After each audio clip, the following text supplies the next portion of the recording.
The Drop with Frank and Brian is officially brought to you by Switch Suspension. Switch Suspension specializes in all vehicle chassis components. Lift kits, lowering kits, air ride suspension, wheels, tires, steering, and brake upgrades. They use all the best products from the best brands. And these guys are truck guys. You roll into their parking lot at the shop and they all drive custom vehicles.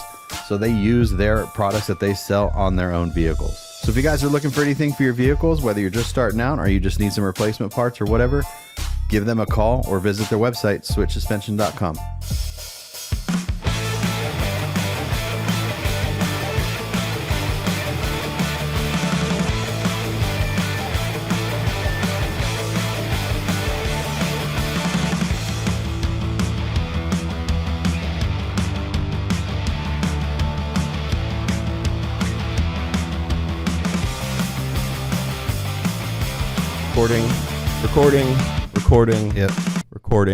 Recording.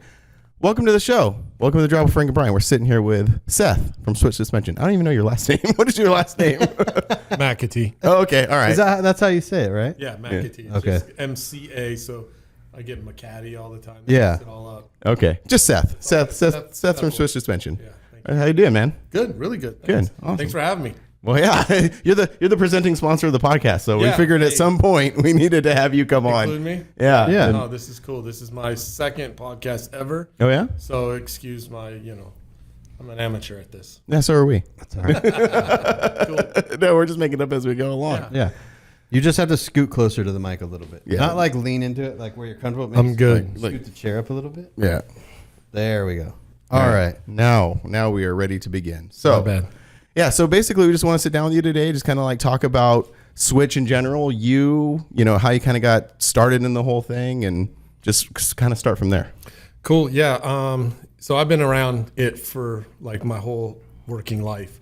When I was 14 years old, I got a job at Pro Auto Parts. I used to like stock the little bins. I was the kid that would go out into like the retail showroom area, grab the parts for the wholesale guys to deliver. So I would just get this order from some wholesale shop, a regular oil change or mechanic shop. Hey, they need this starter, they need this alternator, they need this bushing or ball joint.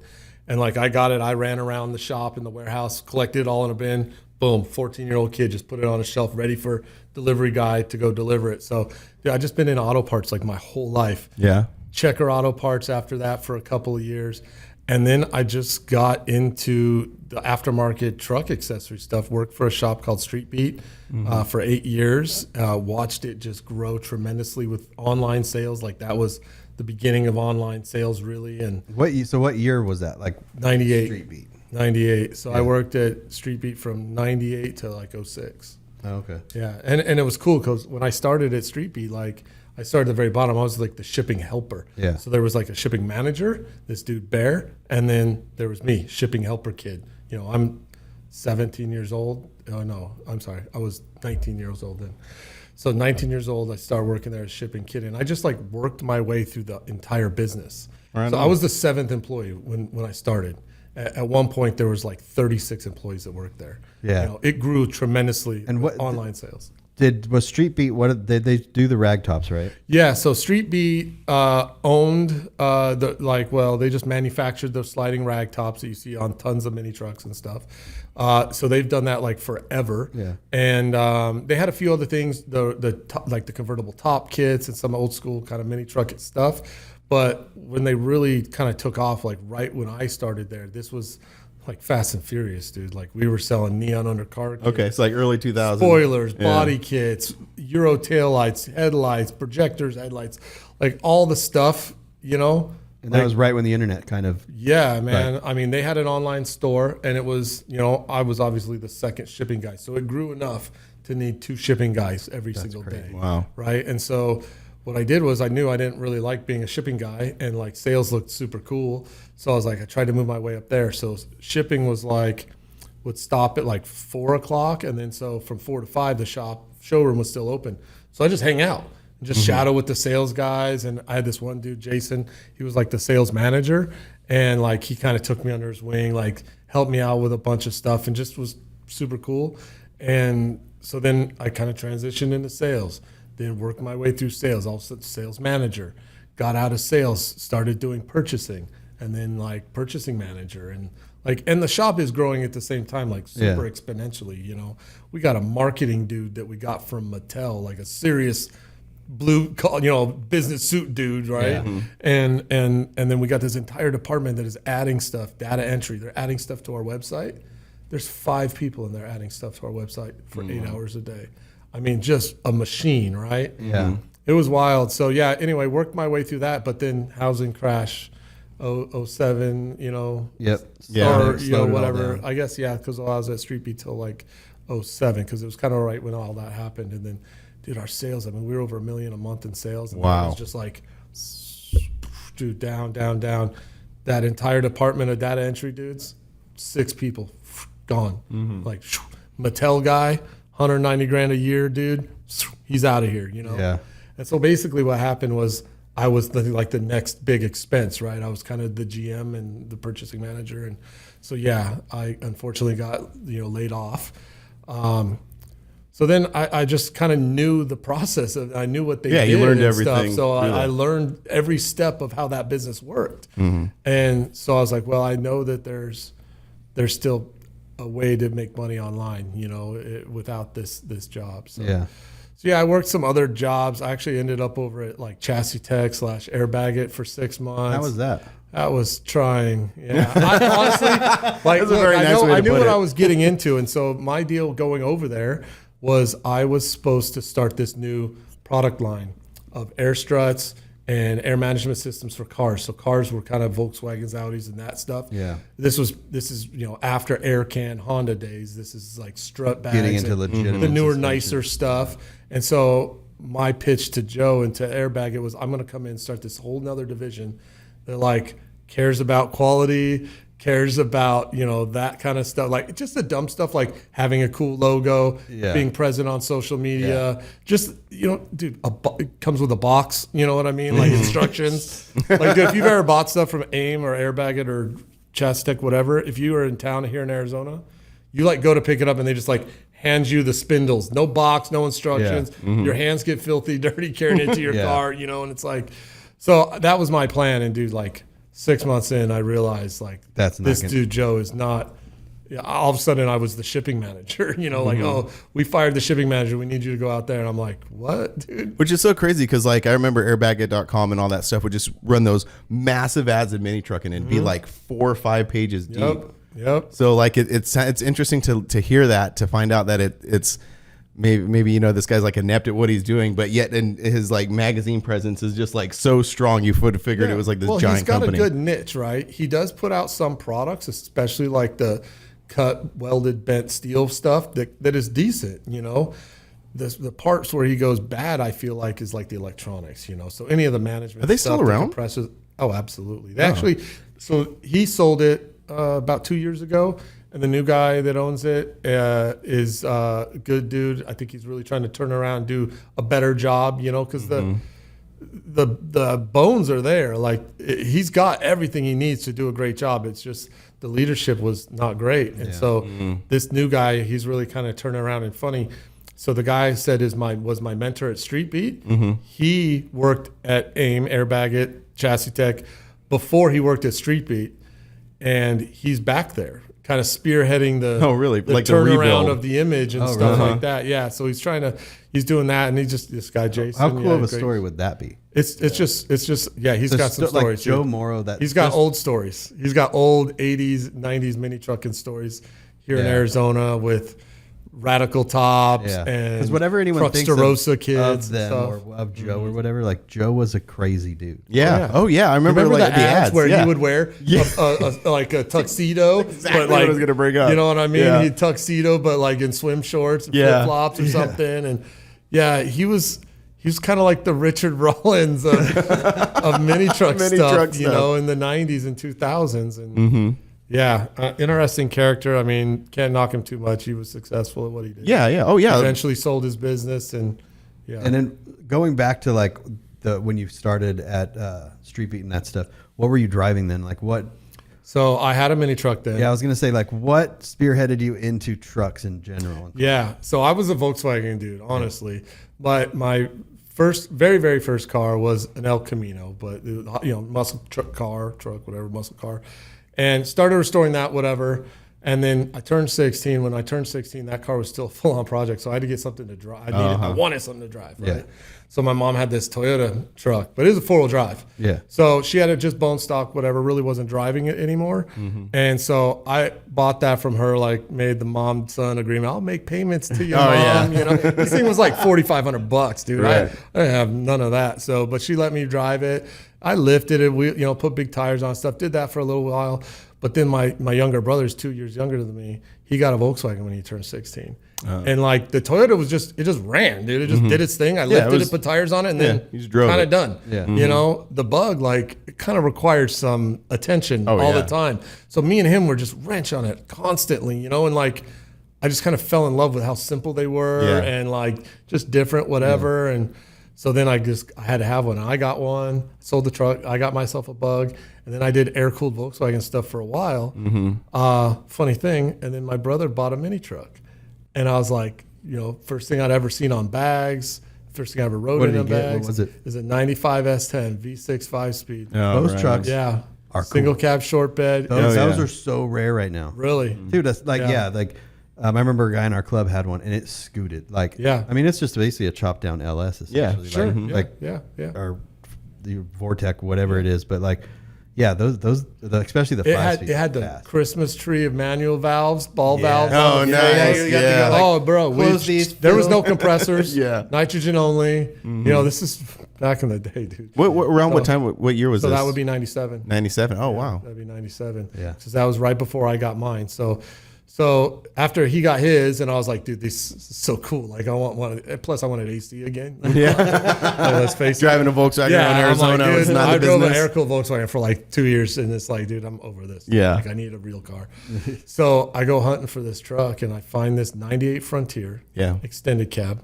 It had been bagged by Hack Shack. Oh, really? Okay, it's got Hack Shack big sticker on the back. Those are brand new window. trucks then, too. This was 1 year old, 1 year old truck when I bought it. It had like 10,000 miles on it. Just set up, no fast bags, push button, Firestones, switches, the manual down below. things. 2 Thomas compressors, couple of steel 3-gallon tanks in the trunk. Had a nice flush tonneau. Anyway, cool truck. It was on chrome Pathfinders, like nothing really super special yet. So I bought that truck. And that's what got me really going with the air suspension and just like the truck scene and really kind of falling in love with like, dang, it's kind of really cool to have a truck. Like this thing does all kinds of stuff. I can sleep in the bed. You know what I mean? Like I could tow some stuff and I just kind of fell in love with just trucks. Cheap to drive. Oh, the mini truck stuff. Yeah, it was inexpensive for sure to drive. Yeah. It's mini trucks they're just super useful like that. Yeah. So what got you interested in like the mechanical side of things, like the suspension side of things? Was it more sales and then? No, so this actually the focus for Switch and being really chassis related products focused, honestly came way later, right kind of at the advent of Switch, because I realized through selling all the accessories at Street Beat, I was like, dude, I don't care about selling neon under car kits, or Euro taillights, or even billet grills, stuff I might like, but it's like, hey, dude, you can kind of get that at all different kind of places. Yeah. Like, I think like when you buy a new vehicle, especially, or you acquire an older used vehicle that's bone stock, like the thing that sets it off for me is the stance and the wheels, the shoes. You know what I mean? Like those two things make the biggest impact of the look, the style, whatever you want to say. And so I was like, that's what I like the most, Yeah. I'm going to focus on that. And so that's what I said. I said, set it off like, I'm just going to be really good at this area. This is the area I want to be good at. So it's anything chassis related, not really drivetrain, but suspension, brakes, and steering. Yeah. That's why I try to like laser focus on that stuff. And That's the first thing people buy. typically, Yeah. you know what I mean? Typically. Heck yeah. So that's like the first like iteration of Switch is concentrating on that stuff. Yep. So and that was you started in 2012, right? That's when So predate 2012, 2011 I launched another website, my very first e-commerce website, and it was called McGoys-suspension.com. And I had a relationship with the McGoys, the McGoys family in Fresno. And so I talked to Michelle and she's like, hey, I'll set you up with an account.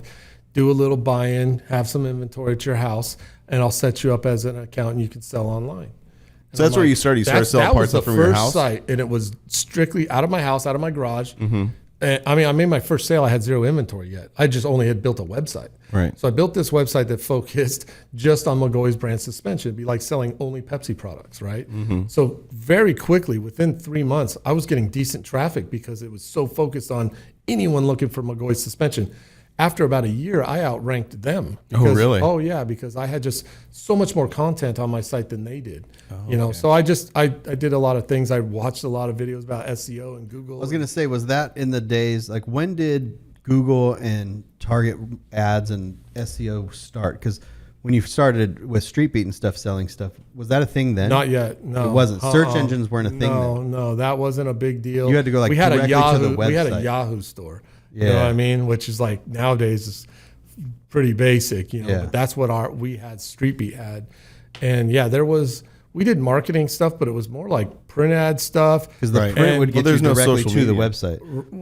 Right. The magazine was essentially the search engine. Yeah. Oh, yes. I see. Yes. And then then it developed. I remember at one point. So I wasn't really in the marketing side so much then, but I remember microsites were a deal. What's so that? you would have a site that was, say, dedicated to McGaughy's and it'd tell you all about McGaughy's and their products, but it would kind of link you back to buy it from your original site. Oh, I see. So this is the beginning of like how SEO worked. Google would say, oh, there's this site that's all about this stuff. And they're saying, hey, go buy it over here. So obviously this is a credible website, knows everything about this one brand, and it's saying, this is where you need to buy it from. So that was like my first understanding of how online marketing and SEO worked. And that worked for a while, man. At one point, Street Beat had like 19 or something, bunch of microsites and all just pointed back to our one site. But yeah, I mean, Google just changes, you know, they just adapt and get better and crazier and more AI. intrusive. AI. Yeah. So yeah, now it's like, man, I don't even know. Like we 'cause have to now- have like a legit SEO company now manage our stuff. I can't. Well, that's do it the thing, myself. right? You've learned that stuff, and then everyone else learns it. Yeah. So you're first, but then everyone's going to come behind you. And like when you go to Google and search Chevy C10 spindle or whatever part, like is it like those ads that Yes. pop up? Is that? So the ads are paid. Yep. And then everything under the ads is like, they call it organic. So I so always skip the ads. You're So like, do forget I. you guys with money. So do I. I'll Hey, admit I that. do the so same do thing. I. No, I'm like, nah, you. Yeah. If you want to get real crazy, click page 6. yeah, right. That's where it really goes off the rails. Yeah. So when I very first started the Switch site, I was like, okay, I gotta like get people to come to the site, different IP addresses to come to the site. Okay, and there's like you can pay bots and you can pay people in other countries to do this stuff, but like. Like I would go to say I went to the Verizon store and my wife was looking at a new phone. Yeah. I'd just go over to the play phones and just like Google search like McGaughy's lift kit. And then I'd like scroll to page 8 where my website was at and like click on it and like add something to the cart. Not necessarily buy anything. Yeah, right? but you're just like creating engagement. Creating an engagement. And dude, I did it everywhere, dude. Like that's a good idea. the library, wherever I was at, I just had this idea like this'll work. This is so smart.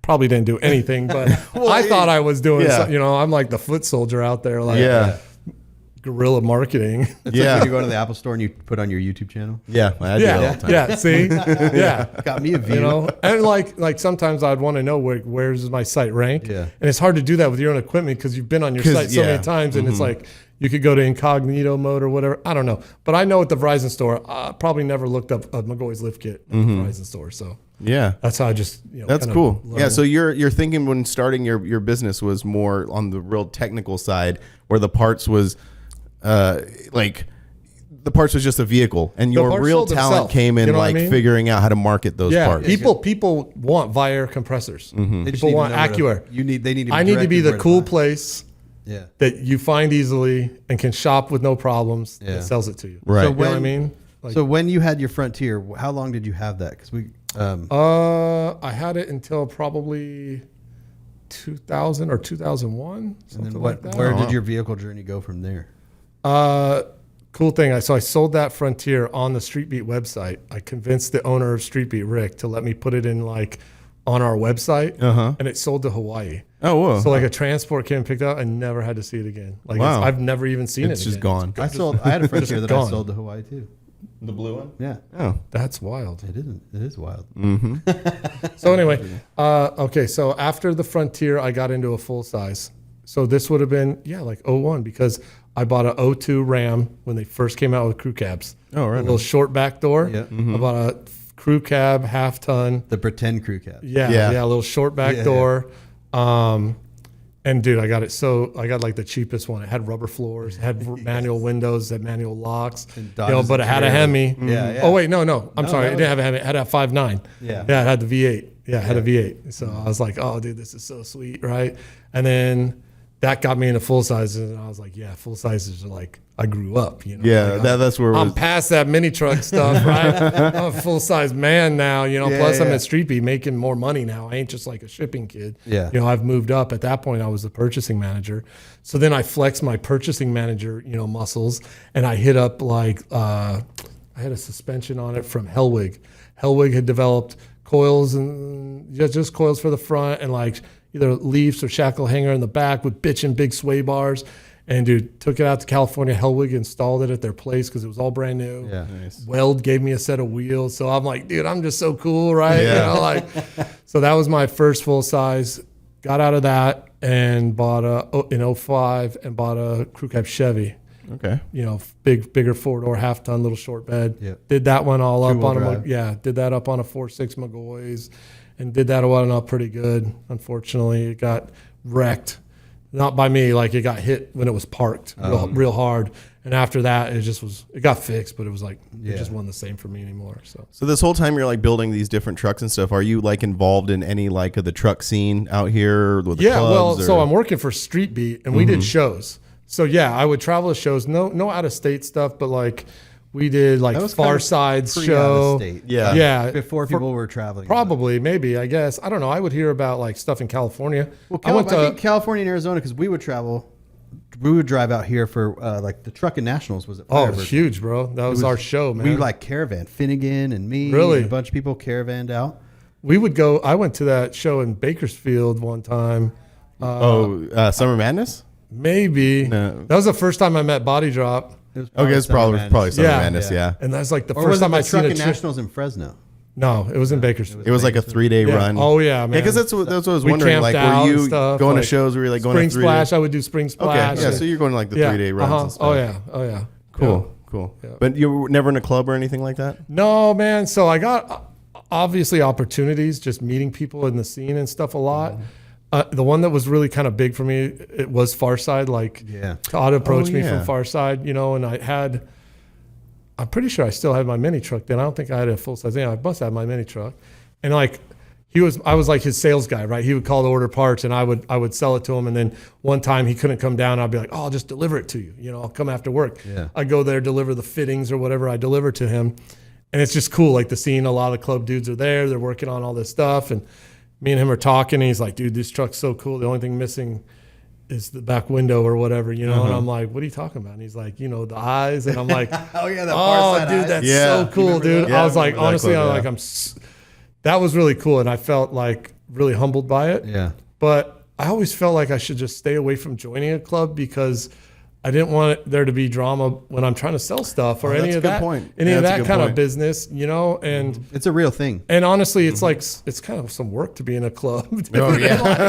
You know what I mean? Like I got a good circle of friends. Not that I don't want more, but like, yeah, I just didn't want the work. Or I was around it enough where I heard about the drama, and I just really I was kind of there, but not a part of it. Right. So, Yeah. Were you partying a lot back then too?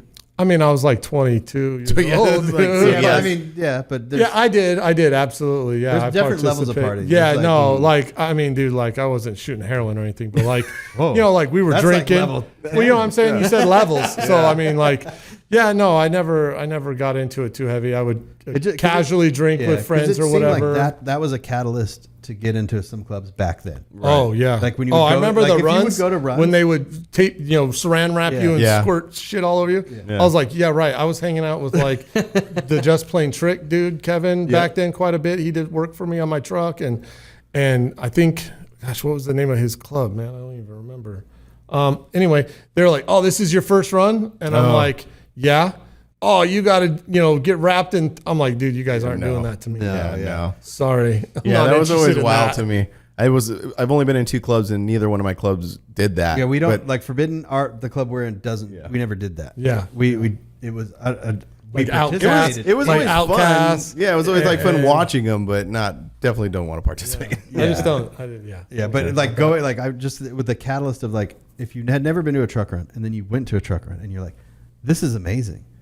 I want to be part of you guys because it feels like you had to be part to do that. Mm-hmm. You did, and see that's where I kind of had to end, right? Like I knew these dudes. They came to me. Yeah, and like we buddy. They wanted to be cool with me because I'm the dude supplying the parts, right? And so like I kind of already had an in, and I'm like, dude, I just don't really need to be a part of no, that makes a club total directly, sense. right? Yeah, like, no, it makes a ton of still kind of like sense. part of all of them. Yeah. I know a lot of guys. So No, like you said, that happens a lot. Like when you have a business or something and you have a club and people start thinking like, hey man, can you? Yeah, no, I totally get it. That might be counterproductive. a little bit. It is. Yeah, It doesn't have to be, but Yeah. Even shop owners I know that were in like Joel. Remember Joel from Extreme? Yeah, Audio? He had Extreme Audio he had the blue Tundra, and he a lot of times people thought you only work on Extreme Lows trucks. Right. Oh yeah, that happens too. That kind of happens with even what we do sometimes. It's just because we're around our club so much, and we're the vehicles are there, so we're gonna film them, we're gonna photograph them, and sometimes people might think that It happened with Finnegan when he was at Mini Trucking. Oh yeah, no, that was like a Severed, real 'cause thing. he was putting a lot of Severed stuff on the covers. I'll see. So people were like, Yeah. "Hey man, you're the editor and you're just in your Severed club? and you're doing Yeah. this." Yeah. I remember got a lot of flack for that. Yeah. I remember being like, my old club and looking at the bigger clubs and seeing that, and it wasn't just Finnegan. It was like when Ernie was there too. A lot of no regret stuff, but I think it just naturally happens. It's a natural, it's not. I don't think it's like with intent or anything. It's just sort of a natural thing that happens. But so after the McGoy's thing, you're just basically like lowered So full size I did like 2 years of the McGoy's website, right? And this is all just side. Dude, I'm working a full-time job. That was when I was working at Airbag It. I launched the site, and I'm just working there full time. Nothing's happening on the site. It's just there, not selling anything. And I can distinctly remember my way home from work, Airbag It, driving. It's freaking pouring rain, and I'm driving my Toyota Tacoma, the one I gave away for Perfect Poises. Oh, the red one? The red one, the maroon one. So I had just acquired that. And that's just bone. I don't know if you remember, but it was just super bone stock. Yeah. Little thin white wall tires and everything. And I'm driving home, my phone, bing, bing, and I look at my phone, I got an email. And like you can kind of read the subject. It's like, you got an order, whatever. And I'm like, no way. And it was just so exciting, Yeah. And so that's just where it started. And there's just one order turned into 2 orders, turned into 5 orders, turned into what turned it into is all the now. motivation to keep going. Yeah, well, yeah. I mean, it's like, it's open marketplace. It's 24 hours a day, and the nicest thing is like when you do the work to set up the site, it's kind of like, I don't want to say set it and forget it, but like you kind of only got to do it once. You know what I mean? You list this up there and you can just sell it over and over Until and over. that product is still being Yeah, made. it's not like you sell it once and then you gotta create the product on the site again. Yeah. No, it just keeps going over and over and over. And so that's been cool. Yeah. Yeah. Yeah. So and it's really cool, like hearing the beginnings of that, because now we're sitting in your facility here, which is gigantic. This is a big place. This is my first time checking it out. I've never been here. So like just kind of like looking at stuff and following you like on socials and stuff and seeing all the neat things that you do is it's really cool. So when was like the shift from online selling parts, building Switch to start like working on vehicles? Yeah. So it's kind of a cool story too. So we are in our very first building. I have one employee, Tom, who's still here. He's our sales manager and like my best friend. Known him since high school. And it's just me and Tom in this little tiny shop. I mean, it's 1,800 square feet. What was your first one? Was that the 40th Street? It was like South Phoenix. Yeah. It was not a great neighborhood. All right? And I could tell you so many stories about that. But yeah, so not a great area, but a newer building. Like that's what I always wanted, is that my building and my customers, when they come in, they see like a real professional appearance. And I want to talk about that too. Yeah. How important, because going back to like where you just would get spindles from handed to you without a box, like packaging and image and logos and all this is it's fashion, a brand. man. It's a brand. This is fashion for cars, and there are brands. That's what it's about, dude. There are brands out there that I know of, and we won't say who they are. I won't say who they are. That they don't work the best, but people buy the crap out of them because their marketing and their image. Yes, they just know how to make it look good. Like it could literally not work, and they go, That's fine. Like I'll just fix I got one. Yeah, it came with a sticker. Yeah. So first shop was just me and Tom. I was in that shop for 2 months. So first I quit my real job at Total Auto Pros. The website was doing good, at that time, enough where I was like, okay, I need to focus on it, because when I was working my real job at Total, like I would neglect it. Emails, phone calls, I just blow it all off because, dude, I'm working for this other place, and I'm busy there. I got stuff to do. So I would ignore it all. End of the day, I'd get home, answer all the emails, pack all the stuff. It was just, and it got big to the point where 3 pallets of McGawee's products is showing up at Total Auto Pros, and I'm loading the back of my Tacoma up. And they're like, oh, what's going on over there? They know. When they hired me, I told them I had this website, and I'm like, yo, when they hired me, it was small, really small, but the 2 years I worked there, it did grow. So Total Auto Pros, that's where Trevino, he works, right? Yeah, Trevino works at Total. Yeah, that's how I met Trevino. Not how I met him, but how I re-met him. I knew him back in the low life video days and stuff like that, parties at his house, but met him, worked with him every day. So Total Auto Pros then is not what it is now.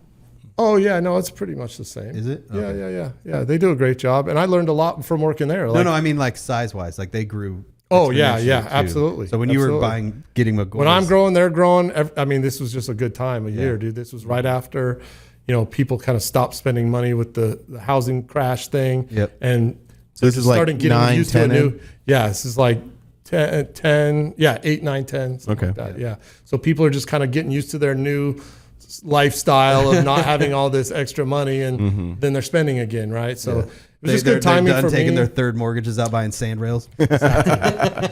Exactly. So it's just me and Tommy at the first shop. He's my very first employee. He's been there maybe 3 or 4 months.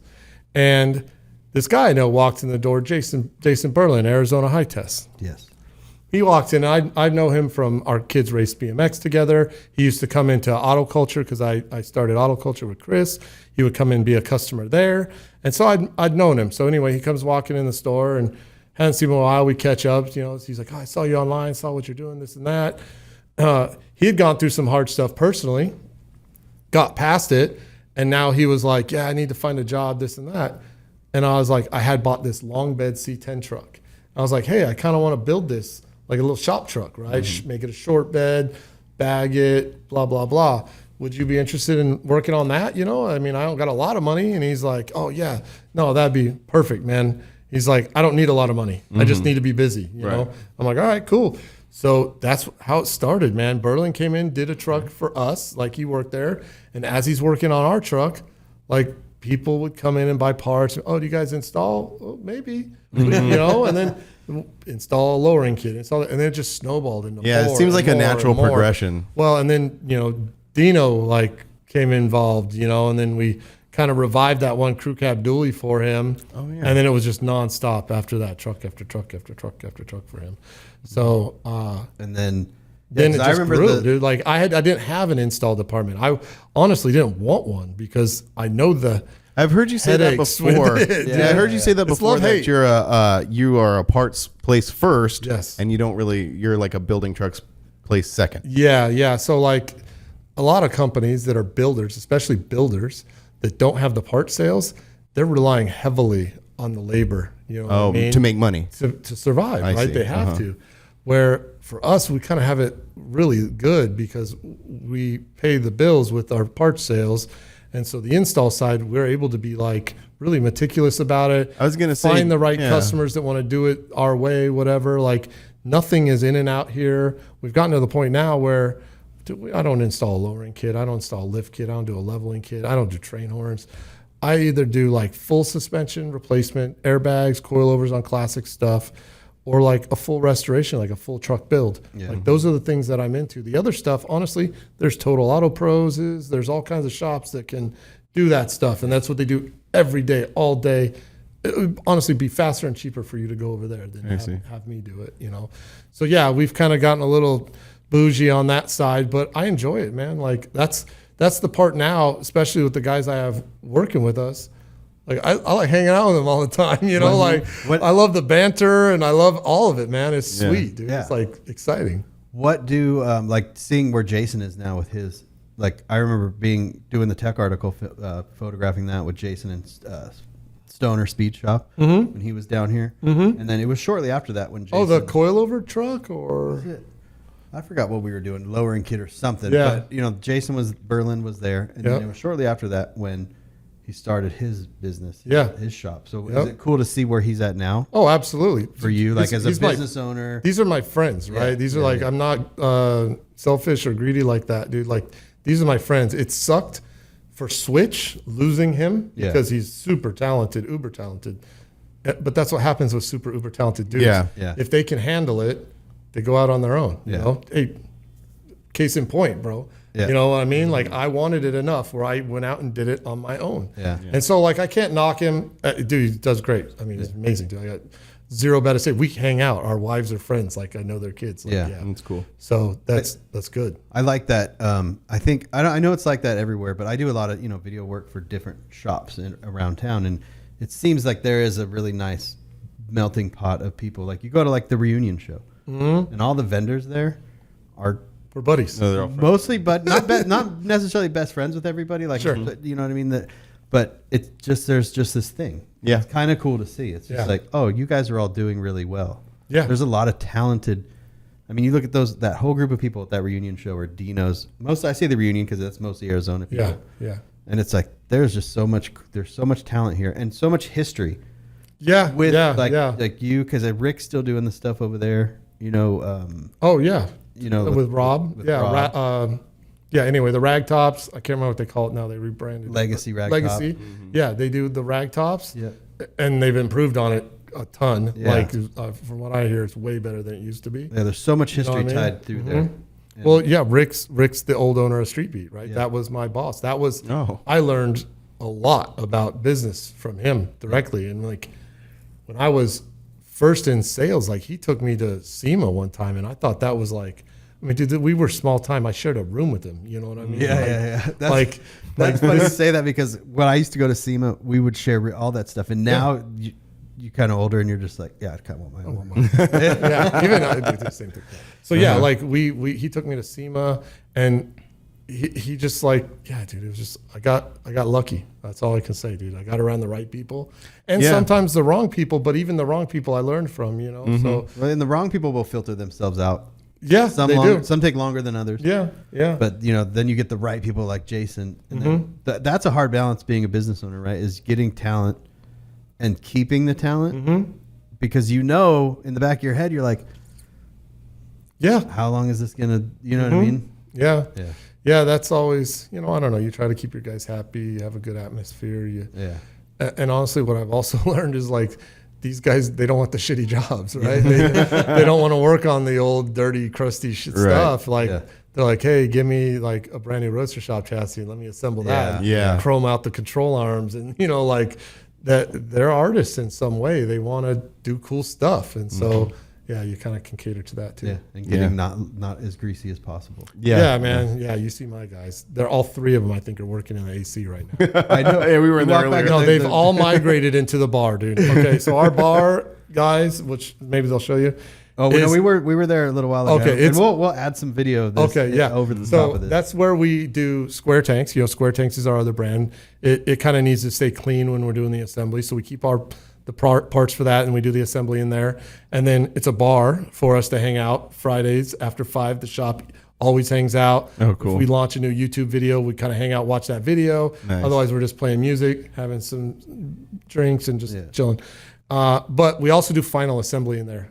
Okay, so like a clean room almost. A clean room. It's carpeted, it's AC'd, and you can really just do a great job. Super focus on stuff. And there's a 4-post lift in there, so you can get underneath and do stuff. And yeah, I've noticed that like the cars that normally get worked on like outside have also gotten pushed in there, and all 3 guys are in there, working in the AC. I don't blame them. It's 118 outside. Yeah, it's a little crispy out. It's miserable. Yeah. So. Yeah, that's really cool. Just talking about like, what you mentioned before about how, like you were saying, like there's all these people and there's like this community of business owners and people in the scene doing stuff. Like that's a huge thing. Like when people ask like, well, how do you get started or how do you do this? I think that's a super important thing, is just like being around, networking, knowing people, and just showing up. Yeah, Like just absolutely. showing up be and a just part hanging of out. Yeah. of the community. You know what I mean? Like, so before Switch was really anything big online, I went to my very first show was the Perfect Poise show, Cruise to the Pines, and I had some shirts printed. My uncle printed shirts for me that had my logo on them. That was it. It's the OG shirt that just had the Switch in the middle and the big logo on the back. I had some hats embroidered at this place right by Total Auto Pros. I'm working at Total Auto Pros full time. So I go get these hats embroidered. They were $27 a hat. Oh, wow. Okay? After buying the hat and getting it embroidered. Well, I only made like 10. Okay. It's okay. They were, anyway. So I get these $27 embroidered hats done. I got these shirts that I bought blanks from Costco and had my uncle print. And I got a 10 by 10 easy up and a table like this. And I go to the Cruise of the Pines. I know people, but like they don't know what I'm up to necessarily. I set up my thing. Oh, and I had a banner on the back of it. I wish I had a picture of this. And the ghetto is set up. You know what I mean? Like What year literally, was like this would have been 2012. Okay. Yeah, this would have been 2012. So I set up, and people I know are coming over talking to me, and all of a sudden I have a line at my right booth on. to sell T-shirts. I'm selling the hats for $25. I'm losing $2 a hat because I couldn't sell them for more than that. I was like, that's too much. You know, like 25 is crazy already. Which, when you think about it, So, hats are still $25. well, now they are. Yeah. You know what I mean? Yeah, Like, yeah. there's So- certain so products that haven't gone up. I sell out like of everything I have. I see all these people again that I haven't seen for a long time, and they get to know what I'm up to with the, you know, I got Vire, I got Slam, I got all the airbag stuff, which was like my passion. And so like that's kind of was the jump off right there. That's when it really, I got kind of serious about it. I got really excited about it. Right. So at the time, I still had run and was still doing good on the McGoy's website. That was like the bread and butter. And I started the Switch site because the McGoy site only sold McGoy's. So I had Vire available to me. I had Slam, I had Firestone, I had different brands because of my relationships through Street Beat that I had access to. So I was like, I'm going to start an air ride only site. Kind of like the McGoy's is McGoy's only, but it's going to be air ride only. So now I can have multiple brands and be a little bit bigger than this super focused McGoy's site. And so, yeah, that's kind of was how Switch started. And it was, And you had just like the fire. perfect name. Like Where'd the where did the name come from? I don't remember obviously what it's exactly a- it came up with, but like I came up with it, and I was doing it for weeks, man. Weeks trying to think of a good name. Because it's so perfect. Yeah, it's perfect. Coming up with names and branding is insanely difficult. And Yeah, sometimes oh, yeah. it's the simplest thing because that switch represents, it gets you have to have it. You Yeah. have to have a switch somewhere to air up and go. Yeah. So, and Well, and I love the OG, like, and even the logo, the guy that did the logo, Brian Stupsky, I told him what I wanted. Yeah. I didn't tell him like how I wanted the lettering, but I go, hey, I want the I to be a toggle switch. Yeah. Like I want it to be that. It's so That's genius. super iconic, right? For Yeah. us. Did you ever see my throwback shirt with the switch on it and it looks like a Nerf logo on the back and No. it says it's switch or nothing and it's like all neon, it's all neon colors and stuff. That's cool. I should bring it back. That's the other thing. Oh, I'm that sorry. It doesn't have the switch on the front. It has a ball valve on the front. Oh 'Cause no, it's I did see those. super I old did see school. those. Yeah. who comes up like with your designs? Because That was going to be they're my really question. good. Like, yeah. Thank you. I mean, we were even sitting in in my office last night, and I was like, man, I need to make shirts, and I'm like blanking on all these things, and then I see like your stuff comes out super good. Like how Yeah, we were just sitting in the lobby and I'm looking at all your shirts and like the No Limit logo as That was my idea. Dude, so sick. Yeah, and I was I've like always the band with the tank tracks on.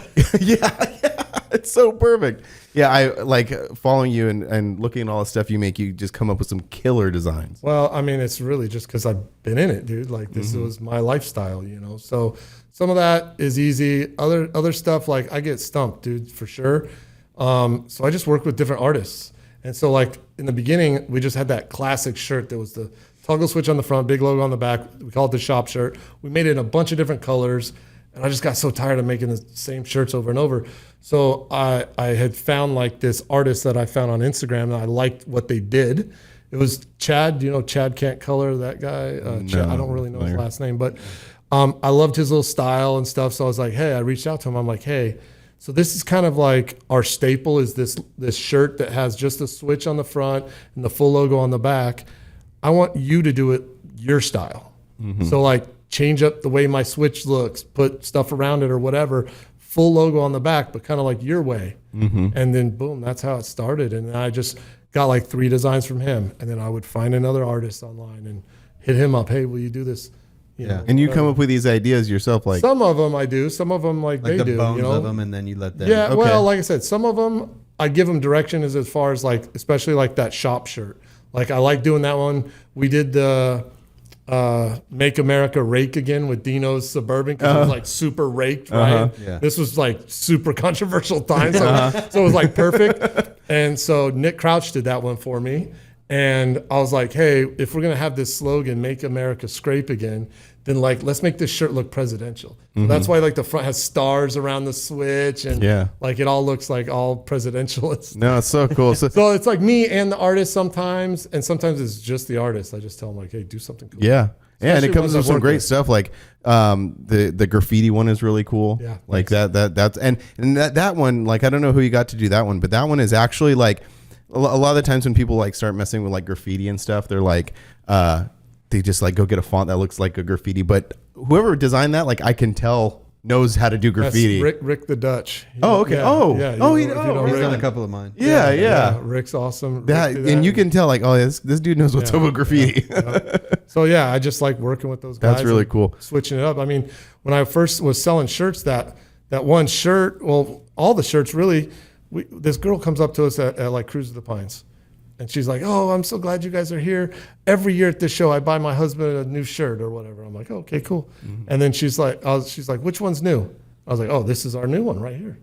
"Oh, he already has that one." "Oh, well, we have this one over here. We have tank tops." "Yeah, he has that. He has that." That's cool. And then she was like looking around. She's like, "Actually, I do his laundry. He has all these." And I was like, I'm like, which one's the most worn out? Like get him another one. And I realized I was like, man, I can't keep making the same shirts over and over. Right. Like I actually have to just discontinue some because at That's that a point hard- I made the same one over and over and then just would make another one. And so all of a sudden I had like 19 shirts, but I was still making the very first one over and over I and see what over you're again. saying. Yeah, so you just I never discontinued them. Yeah. And then I realized this is not sustainable. Yeah. You got to discontinue some. Yeah, you that's gotta- basically how like our booth works. Like we'll start off with new designs, and as it gets to the end, it just sort of falls off and goes on the clearance rack. But yeah, no, I totally get that. No, but it's I just love how much attention you put to that part of it, because like that's the thing is like you're a parts company and you're also building trucks, but it's a brand. Like Switch is a brand now. So that's what when I came up with the name, and even just the concept of the air suspension sight. Dude, there's AVS out there. There's Universal Air. There's guys selling this same product. So you're not really giving anything different or new. It's the same old stuff. Yeah. This stuff is price protected. Everyone sells it for the same exact amount. So what can you do different? Customer service, like number one, be in the scene. Like you ever seen AVS at a mini truck show? You know what I mean? Not really. Maybe back in the day, whatever. And just be the place that people want to buy from. You know? Well, that's Get what you out was there talking and about, the promote, brand. and Like the that's what I did. Yeah, that's cool. Just kind of push the brand all the time and give away shirts. Like in the beginning, I'd give them all away. Yeah. Like any of my buddies would come in, and it got real bad. So I came up with this slogan. When I would give you a shirt, I go, "Hey, first one's free." Yeah. So then it was like, "Hey, I'm giving you this one. Please buy the next one, because if you ask, I'm just going to give it to you." But Yeah. I'm real bad about I'm that. guilty. Yeah, I'm guilty of that as well. I just like Sometimes just I take feel it. bad when someone buys a shirt. Like somebody buy, and I'm for like, sure. Oh, for sure. "Oh, you're like, why are you giving me money? Like, I could just give this." And then I'm like, "Wait a minute." Yeah, you're like, no, that's not how any of this works. it's- No, that's really awesome, man. And that like kind of bleeds over into like your social media presence, like making that's what videos and Wanted to go into was the video side of things. Thank you. Yeah. So that was cool. I did all the social up until about, I guess he's been with us like 6 or 7 months now. Justin, our new social guy. He's good, Yeah, man. it was me, man. Like I was so controlling over the brand and the perception of it that I couldn't let it go. And I tried with a couple other guys. So we had different video guys that came in and would. So first person was Mike Venegas, right? Low Life Video, Mike. He was looking for more of a full-time gig. And I'm like, "Hey, dude, I can't give you a full-time gig, but I'll just pay you per video and we'll see where this goes."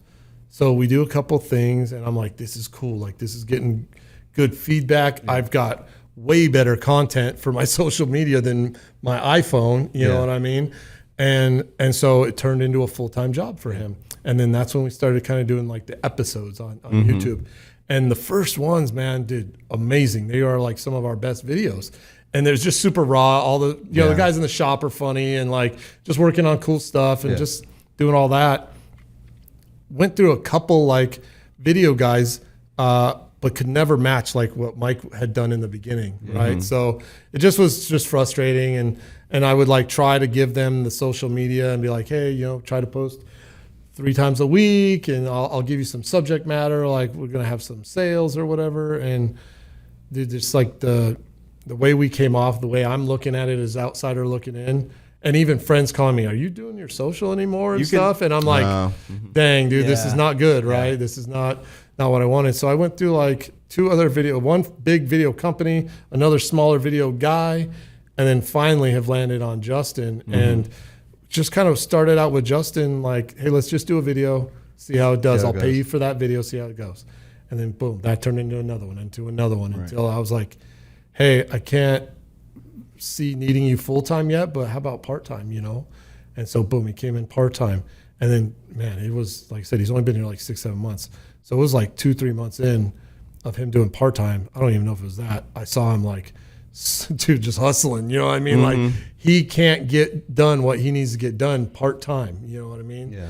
And plus we're throwing other stuff at him. And so I was like, hey, you got to come on full-time. So it's kind of a weird expense. It's just really like advertising, you know what I mean? Like he doesn't make us money necessarily like say a shop guy or a sales guy does, but it's kind of like necessary. And I don't do any, other than SEO marketing, I don't do any print ad stuff. I just don't. Right. That's as much as I want to see like a switch suspension, the ad in Street Trucks or whatever magazine. Yeah. Well, so it's a different world now. It's like that's not the world anymore. I don't know if it's the video side of things is always obviously interesting to me because that's what I do for a living is go to shops, film, and it's constantly it is a thing because I'm not making them money per se, but at the same time, when they're set up at a show, how many people come up to them and be like, I watch your videos. I watch your videos. I watch your videos. Yep. And then how many of those turn into sales? Yep. And then how many of those turn into like a big build? Sure, could. Any of it could, man. Any of it could. Dude. Yeah, you don't know. Absolutely. It is a very strange expense. Yep.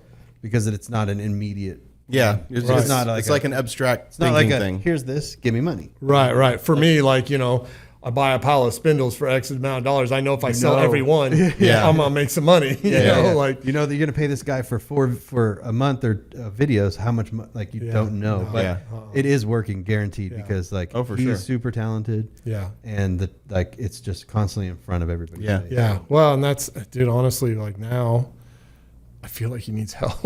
I'm like, oh my God, I can't get another guy. But yeah, I like it. I enjoy watching the videos. I think they're funny. Yeah, that's cool. Like we did all the stuff in Maggie Valley. It was super fun.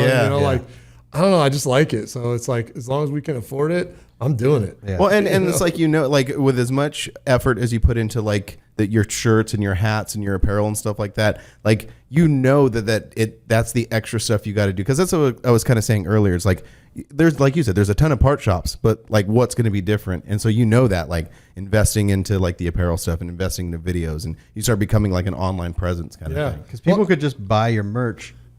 Just watching the videos, not even buying parts. For sure. Yeah, because they want to be a part. It's like it's like when you buy band merch. Yeah, absolutely. You want to feel a part of the band. Yeah, absolutely. Well, and it still kind of trips me out, dude, because like, especially like I keep going back to our original shop shirt, but like it's just my logo. Yeah. So it's like, hey, dude, if you liked Walmart, would you wear a Walmart shirt? Yeah. Like the Pepsi shirt, like it doesn't really happen that much, so it is kind of odd, like. But the king of that was like Jesse James did that in the early 2000s. Absolutely. Like West Coast shoppers. No one can afford $100,000. Well, at the time, I mean, they're way more now, but at the time, $100,000 motorcycle. Yeah. But they'll buy a $20 T-shirt all day. Man, so like, so big business. Yeah. Big business. Definitely. So speaking of Maggie Valley, that was the first time you've been to Mini Nets. Where do you see, like, we hung out a lot that weekend and you were having a good time, and like it was predominantly mini trucks and things like that. Yeah. So where do you see mini trucking at now and in the future? Like, it's obviously like, it's not going to like surpass anything like C10s or anything like that. But with guys now at our age, we have more money, we have more knowledge, and we want nicer things, and we want those. It's why guys buy BMX bikes when they are the GTs. They're going and they're buying, like, you could be like you were saying at a Mini Nats, you were like, I want an S10 with a V8 in it.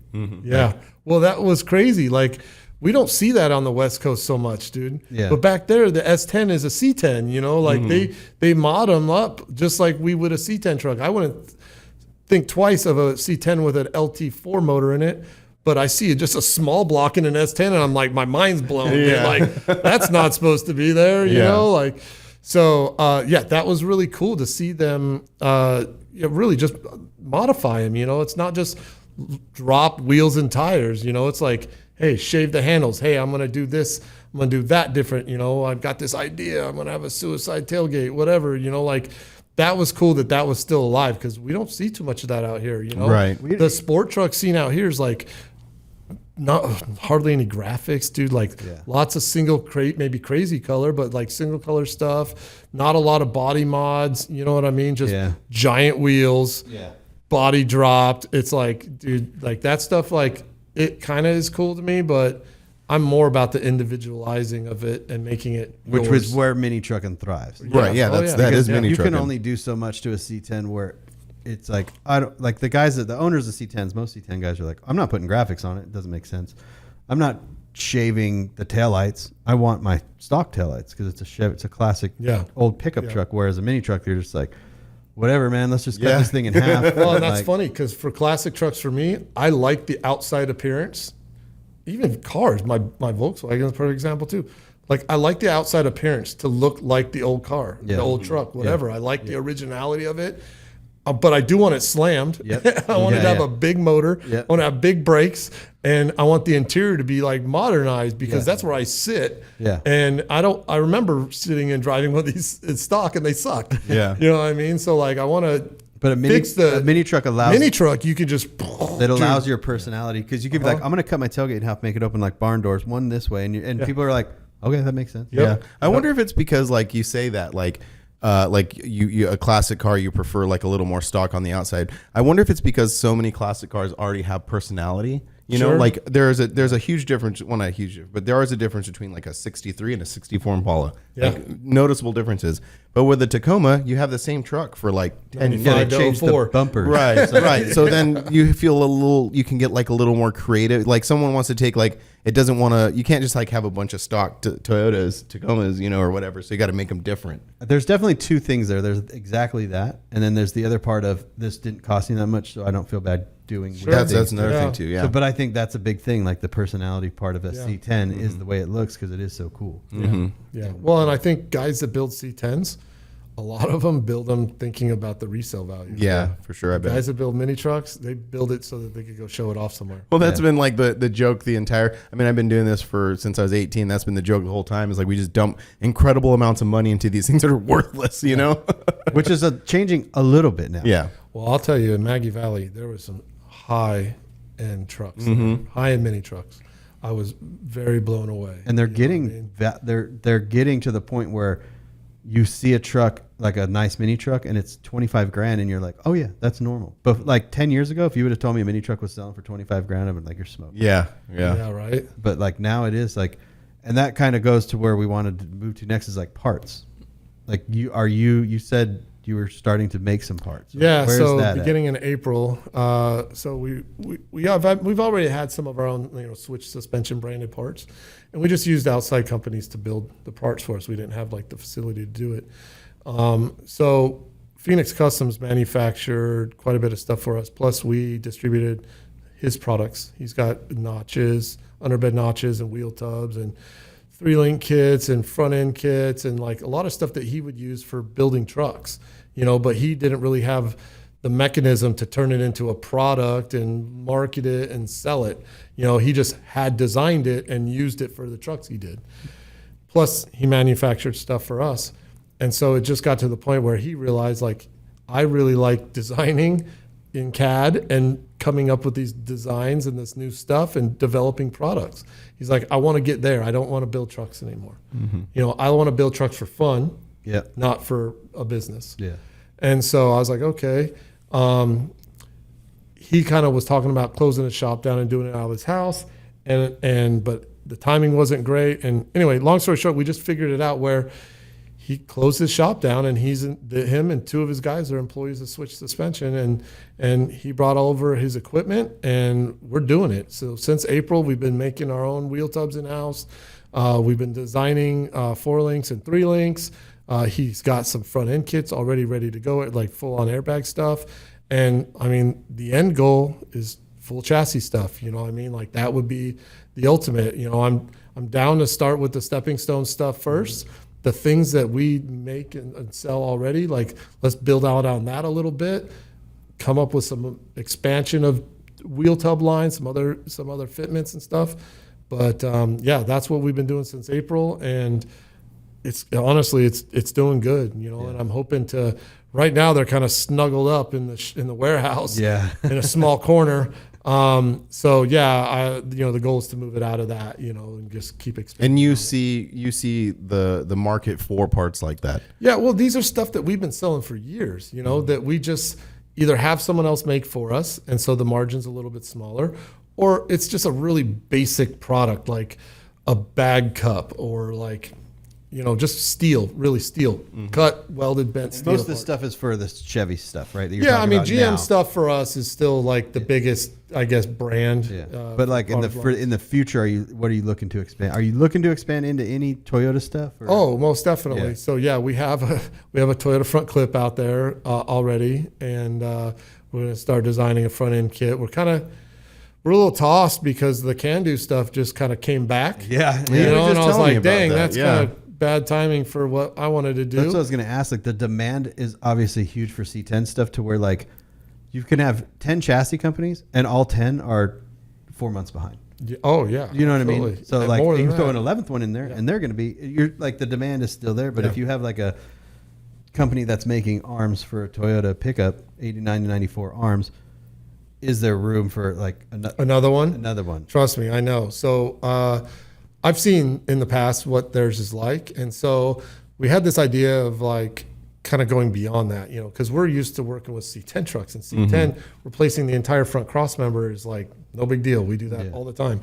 And so I'm like, can we just do that? Like there's other issues with Toyota front ends other than just arms. Yeah, the Tacomas, you have to raise up the rack and pinions. Right. So I'm like, let's start with the older one because it's honestly the most simple. We'll start with that and build like a whole cross member, control arms, and just honestly just do a better job. Even the Can-Do stuff, like his product is nice, but it just doesn't seem like it's finished to me. There's no provisions for shocks. Okay, the lower control arm doesn't even have a hole in it for the airbag. Like there's no upper bag mount. Yeah. Like there's ways to improve on it. It's more of like a starter.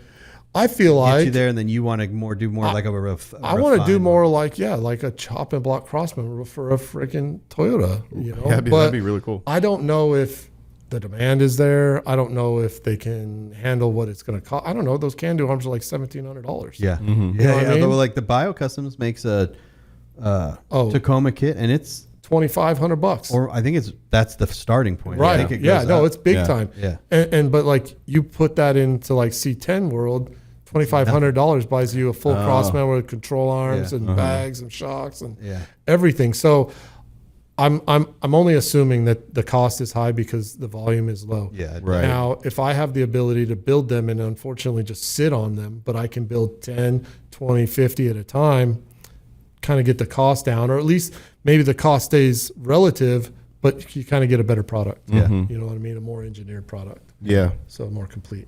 Yeah. And I So think we'll see. I mean, I went all the way after Maggie Valley. I was making Toyota frames, dude. You know what I mean? I'm like, dude, this is so cool. I'm making Toyota frames, dude. Yeah, Like, but then you get back and you're just like, wait, I don't know. I don't know if there's the demand. That's all. You know, like we have the capabilities. It's just, will people buy them? I don't know. Yeah. Because I mean, a chassis, if you make a chassis for a Toyota, it's going to be 25 grand, right? No. 20 grand. No. But I'm talking with like brakes and with like, Well, I mean, this depends. Toyota brakes are probably pretty cheap. yeah, that's true. But I mean, like, honestly, you can have a marketable bagged chassis, especially for a mini truck, because it's lightweight and nothing has to be super heavy duty. Probably 10 grand, 12 grand, something like that. Like, you know what I mean? Like, we're talking MIG welded and yeah, I guess I'm and thinking of stuff like a full blown. yeah, it won't be C10 like chassis. a super finished one. Yeah. You know, like it's not like a roadster shop deal, but It doesn't need to be. You know, Yeah. we're not rotisserie showing necessarily. I don't know. And also, How far do you want to take it? Well, yeah, and your customer and the customer base too is different. Right, 100%. Yeah. Yeah, they're more like, hey, I'm going to use this. They're just like, Yeah. I'm not going to just polish it and show it off. I'm going to use it and drag it on the ground. Right, You know what I mean? I could advertise it like, hey, my lower plate is an inch thick. Drag that shit. You know? Yeah, and I think it's kind of there, like just being at all these shows and seeing the scene progress and everything like that. I think we're kind of coming to that point now where a lot of guys who had trucks back in the day, you know, building them and then getting into other vehicles, maybe like old trucks or hot rods or something, and now coming back saying like, oh, now I've learned all these things and I got a little more bread. Let's try to build a truck again. do a badass you know? mini. Yeah. Yeah, it's cool, man. it is. And when the values, once the values stay up, that's when people won't be so scared too to throw Sure, money at to them. throw money at it. Yeah, Because absolutely. if you want a Tacoma right now, a nice Tacoma is $7,500. Like, and that's a high 300. That's a 300,000 mile truck that still is whatever. I mean, in the 80, 90, 95s and like all those are getting. They're not going to go down. They're done. They're done. They They're have going bought. down. They're now only going to go up or stabilize. Right. Well, they're just super reliable, economical pickup trucks. You know, it's like, I've seen some of the 4-wheel drive stuff in the 20s. oh, really? Yeah, like well, Forerunner stuff is huge. Always has. Oh been, yeah, dude. 4Runner stuff. Forerunner 4x4 stuff. Like people eat those up, man. Yeah, that's a whole different world. But yeah, Yeah. No, I'm excited. Yeah, I'm excited. So for all yeah, this stuff that's coming the up. newest for us at Switch. So is the future of- manufacturing that's side. The future. That's where your near future is. You're focusing on. Our focus right now is on manufacturing and bringing some more products to market. Are you going back to Mcatee Valley next year? Yeah. Oh yeah. I already got my sick. rental house and everything. Nice, dude. Yeah. Yeah. Taking the booth and everything. You're, Oh yeah. Yeah. Oh yeah. Oh, that was Yeah. the other thing that I was going to touch back on the booth thing because you were talking about like your first booth at Cruise to the Pines, which was just like a 10x10, Yep. and now your booth is like you roll with your big trailer Oh, and dude. like It's like a sick. store. It is. It is. So- It's basically what it is. which is like a good thing and a bad thing. It's a lot of work. Yeah. We've kind of minimized the work as much as possible. We have those giant roll around countertops, which are sweet because they're not only a countertops, kind of separate you from your customer a little bit because sometimes there's some close conversations. So we make them a little extra wide on the top. and then it kind of doubles because on the backside it stores all the merchandise, the shirts and cool. the hats down below. So yeah, kind of make it a little easier. And then, yeah, we're like so many awnings. I think we have 6 awnings that we set really up or cool. whatever, but Well, it's also like when you go to these shows, it's like Friday, the shop shuts down and you're like either on the road early Friday or depending on how far the show is. And then like you don't have that much time off. when you're doing zero time off. Yeah, absolutely. You're into it. Well, and now, luckily, we just have enough employees where we can split up, you know, because before, if we could afford to, we would shut down, or if we had to, we would shut down. Otherwise, we would just stay super till we close, boom, hit the road, go to the show. And I mean, it was just like you worked all weekend and then you come back and you're back to work on Monday, you know. So now we at least have enough people where we can split it up. Shop can stay open. Some people can be on the road. Some keep, you know, traveling and getting to wherever we got to go. So yeah, we're gonna see. We're gonna do. We're gonna change it up next year. Yeah. So we're gonna do Mcatee Valley, which we've never done. We've never gone that far. LST is the furthest we've gone. Okay. So we're gonna do Mcatee Valley, and then we're gonna double up and go run over to Battle in Bama. Oh, okay, so cool. That's Well, that's you kind saw of my that they're plan. moving it to Talladega. Nope. And by the way, and they moved the dates. Oh. So this is new information for you heard me. it here New first. information. Okay, all good. I Yeah. mean, we'll sort it out. But Yeah. what I'm getting at is I want to hit some shows I just haven't been to. Yeah. And as much as I love like my local guys and being the title sponsor to Severed and, Yeah. and Perfect Poise and your stuff, like I like all that, but there just isn't the money to do all of it. So I kind of got to like, I'm going to have to drop some off and try some different Yeah, stuff. well, yeah, just You know, trying just- out different things. Yeah. We run into that all the time. Like after a few years of going to the same shows over and over and over and creating the same kind of content, like, yeah, you crave to do that. You want to go check out something new. Well, and in Mcatee Valley, like, so we didn't have our booth set up, obviously, at Mcatee Valley, but I just brought an awning because I wanted a home base. Well, one of our awnings got our logos all big all over it, you know, and then the van, of course. Yeah. And it's getting a lot of attention. This And was so- going to ask you. So you had a lot of people like, whoa, you guys are here kind of Yes, thing. we had That's people cool. like, whoa, you're here. And I'm like, kind of. Like the booth isn't here, okay? Like I'm not here to sell you anything, nothing. How was I'm just that here for to you, check it though? out. Just being there, hanging Amazing. it? Yeah, that's pretty cool. Amazing. I tell you what, I work every show. Yeah. You know what I mean? And like, I'm there too. Like, I'm not Mr. Boss Man, go set it up, blah, Yeah. blah. I mean, this is the dude that helped set up the awning and all that stuff. And so it was just so relaxing to enjoy the show, Yeah, to walk sometimes around pretty and do that stuff. And like, I had people come up to us and be like, "Oh, what do you guys do?" I'm like, "You don't know me. This is sweet." You know, like, That's cool. And not that you should know me, but like, yeah, in town, everyone, you know, all the shows that we're used to going to, they're familiar. Those with are all new customers too. Yeah, right. So it's just cool to introduce ourselves. And I think if I show up, especially with the presence the booth brings, like we'll do good. I mean, it helps obviously because there's a big expense traveling out there to offset some of that with the sales. But yeah, just really to meet more people. You know? And like you see, the merch is cool. So like if you don't buy a pair of compressors, you maybe just buy a T-shirt. Just buy a shirt You or know a what I mean? hat. And you next know? time you need compressors, you go, "Oh, what's that place? I have their shirt," you know, or whatever. So And you're out there, like people remember you, like they remember the van and all this stuff. Yeah. They'll be like, "This guy's one of us." yeah, well, You know what I mean? Like, depends on which us you're talking well, about. yeah. I don't know truck about guy. them One freaks. of like, Just kidding. Love the freaks, dude. But yeah, no, it's like absolutely. You got to be part of it, man. like not You one of want us, the that, respect. like, but like a truck guy. You're like, Yeah, a truck guy, Yeah, yeah. no, you got to be in tune with it. You know, all the sales guys we hire, these guys typically start off as shipping guys and this get moved up the chain, but they got to be car people. Like I don't need a salesman. I don't need a dude that's going to talk you into buying what you already called me to buy. Yeah. Right. But when you called me to buy, you're like, "Hey, what size is the fitting on the leader hose for that Vire compressor?" Like he needs to know that information. You know what I mean? Like people call here to ask questions and feel like, you know, they're getting someone that knows what they're talking about on the phone. So that's it. And us being in the scene and being part of it, you see all the guys got cool trucks out front. Yeah. We do Yeah, we do Fancy Car Friday where we'll bring in our nice stuff. Oh, that's and cool. Park it out. Oh, I out like front. that. Yeah. That's cool. Yeah, like in the beginning of this podcast, you know, you say there, you know, it's and you're not like putting it on. That's true. Like everybody here's like truck Yeah, we're car in it, guys, man. We're in and like the parking lot's full of cool cars. It's just it's awesome. It's really cool, man. Well, the culture's really. I think that's what it is, Yeah. and kind of like sitting here talking with you and really going over all this thing about your branding and your merch and your parts and building trucks is you've developed this culture that is switch suspension, and that's really like super important. Like the most successful businesses have that, have that culture. Absolutely. Well, and like on the sales staff, like they participate in, you know, the profits. You know, like these guys grow with the company, and really not even individual. Their bonuses are all like, how did all of Switch do on their side, the parts sales side?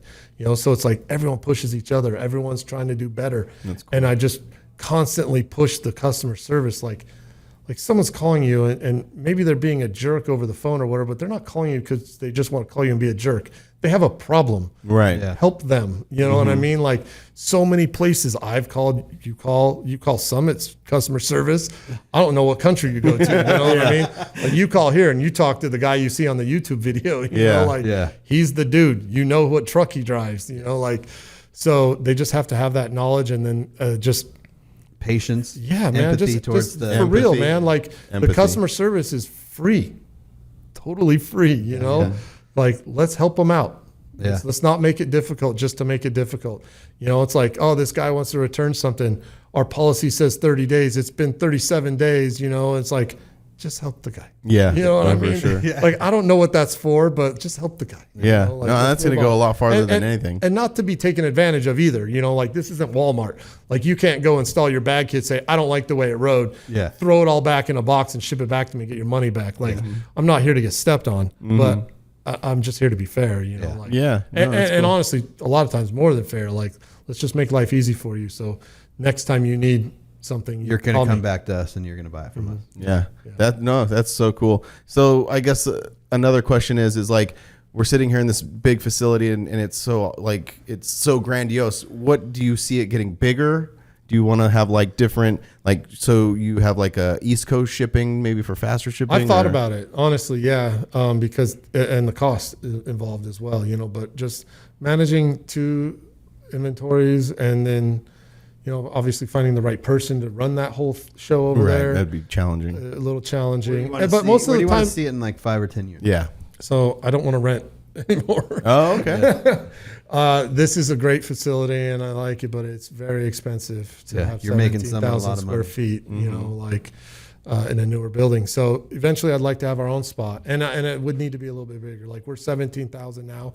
I probably need to be like warehouse and install facility about 20, and then fab shop maybe could be like 10 or 15 or maybe even 10. Like, So you need like 30,000. It could be smaller. Well, and I'm thinking in just terms because all my fab guys are like West Side dudes. They commute like 45 minutes Just an go hour back just to to get South here. Phoenix. So yeah, exactly. Hey, the price is right. You know, That's what I'm saying. That's where but you're gonna so like I sympathize for them, and like we're like a family, dude. Like I just try to work with everybody, and so it'd be nice to have install facility, warehouse, and retail showroom all under one roof. The really kind of fab stuff is kind of dirty, so and loud, and just it'd be nice to have that in a different facility, and it'd be cool to do it closer to where they're at. You know, it'd be inconvenient for me to go drive back and forth, but to help them out, make things nicer for them. Not to mention, real estate's way cheaper on the far west side, and there's a lot of industrial. Yeah. There's a lot of industrial stuff over there, so it just kind of makes sense. But yeah, that's the goal, is to quit paying rent. I'm tired of it. You know what I mean? Just making someone else money. Yeah. You're not throwing the money away, but you're throwing money away. Kind of. I mean, we got to have a place to stay. Right. Got to have a place to stay. Yeah, exactly. But someone else is just like, thanks. Yeah, Thanks. appreciate that. Thanks. Well, and I don't know what you know about commercial real estate, but they do not care about you. Oh, really? No. Oh, no. Like, we're responsible for anything that happens in this building. Like, I didn't get a brand new AC, but if that AC goes out, I got to buy a brand new one. You know what I mean? Like, it's like you it's own all it. on us. That's It is. crazy. It's completely like you own it. So it's, yeah. Anyway, I want to get away from that. Yeah. Okay. That's awesome. You know, try and get a retirement going, you know, like some kind of big asset, not just like cars. You know what I mean? Like, my retirement looks like a 59 Volkswagen ragtop. You know? What are you driving now? So I drive the shop truck a lot, dude. So we got the van or no, the van doesn't get driven other than just out front every day, really. Okay. We have a 2020 Silverado single cab long bed. Okay. And it's black, and we lowered it, put it on wheels. I don't think and I've it's like seen a that yet, shop so truck. sorry. Yeah, it's okay. I drive that quite a bit. I like that one. But I feel bad, like, because sometimes I'll have stuff going on in the morning. The guys at the shop might need it, and it's like, oh, I had to take my personal truck to go run this errand. I'm like, oh, I feel bad, dude. I just like. So I also have a Ford F450 dually that we use to pull the big trailer and stuff. And so sometimes when I feel like I want to be a baller, I'll drive that truck around for a little bit, you know, like, because it's a nice new truck. It's not convenient to drive a crew cab long bed dually around every day. You know? So it's not as easy as it sounds. no, yeah, it's plush. I mean, and all that, but like, yeah, it's not convenient to drive. So yeah, the long bed shop truck is like my go-to. That's cool. Heck yeah. That's awesome. Yep. That's really cool. Well, Right on, man. Well, yeah, we're into this. that's it. That's it. We now. No, I mean, we keep going. Yeah, but, you got anything to talk about? No, I'm just saying, like, yeah. Is there anything you want to talk about? Do you have questions for us? Yeah. What do you want about? No, How'd you get started, Frank? I don't even know you guys. Let's make this 3 hours. How'd you get started, Frank? No, man, I'm good. I just, thank you guys. This is cool. No, thank you. Yeah, we Like- appreciate it. Yeah, thank you. We want to give something else away again. So I don't know if we can decide on something. Yeah. Just let us know. We're Okay. always down to give your stuff away. Yeah, Yeah. That's How's easy. that? That's easy. How's that? Yeah, it's funny with all, like, I'll just dive into this real Yeah. quick too. Like all the shows and even sponsorship stuff. It's like, I don't make a lot of the stuff right now, you Yeah. know? So it's Yeah, like, oh, yeah, you know what I yeah. mean? So it's like when someone hits us up for like, oh, will you sponsor my truck build? It's like, well, I might as well just like mail you a check and keep my inventory I have, because I'm not, you're promoting Viair or you're promoting the brand of whatever I'm selling you. Do you still get a lot of that? Yeah. Really? Oh yeah. And then the shows too, like, there's a lot of shows and they see us at other shows. So like, hey, come do our show. It's like, dude, I'm not going to be in Mississippi in August. So I won't be part of that Home Depot parking lot show. This goes back to what I was telling, like talking. But you know how they are. Like, know, I like, sorry. they all start somewhere, right? And I like being a part of everything. But at some point, like, I just can't be at every show. That's the straight up fact.